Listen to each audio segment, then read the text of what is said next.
As a child, maybe you heard my story before. Many years ago, my father will send me to school. And then I will go to school, I will answer present sir. And then while the teachers are looking this way or that way, I pack my things, I go out of school. And I didn't go home, I just was roaming about. A loafer will never have a loaf to satisfy his life. He'll not have any loaf in life because he's loafing about and he's just perambulating about. He's not going to have what he ought to have in life. And then as a child, I was kind of, I wanted to go to my father, because when my father discovered I wasn't actually getting to school, he brought me back to the school.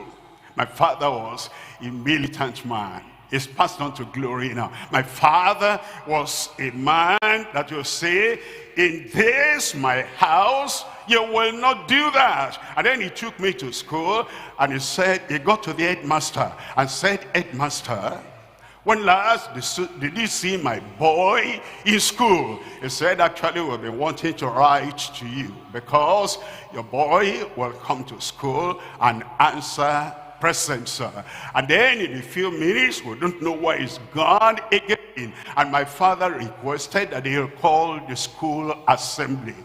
And they called the school assembly. They called me forward, and my father told the headmaster, this primary school, standard 1, 1951. And then he said, let them mount me on the back. And my father gave me thorough whipping on my buttocks. It's no more paining me now, but that time it was serious. And so he said he taught me a lesson. And I, in my reaction to that, wanted to teach him a lesson. I kept quiet. He said, you saw what happened? I said, yes, sir, daddy. And then, so, if you allowed him to, I will not go to school. You can tell about such a boy. I was stubborn when I was young. And then the following day, you're not going to school? I said, no, sir, no school. What do you want to do? I said, I'll be a farmer. All right, give me a cutlass. He had a farm. He sent me to his farm. And in his farm, he had planted yam, he had planted cocoa and all that. I cut all the branches and everything there because I was trying to retaliate on my father. And then I came back. But tomorrow, I said, farm. I was going back to the farm. And, it was like father and son were fighting. He was thinking about my future. I was thinking about no future.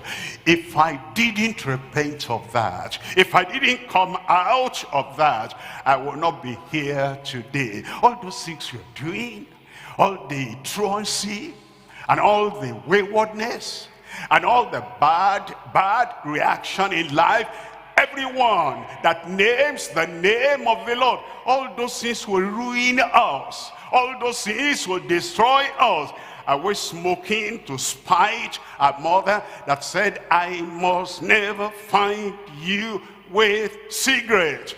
Okay, mommy, exactly what that mommy said I should not do, I'm going to do that. And we think we're behaving tough, that we're doing something. I'm now a guy, I'm now tough. And she will know that I will not listen to that. My boy, my daughter, if we continue like that, we'll get off ground and get to the high heights. And you are destined for the high heights. I said you are destined for the high heights. All those pranks we're playing, all those evil things we do, all the things we do with bold face, and we say, I will. My brother, that doesn't hurt any other person but you. It will hurt your future. It will hurt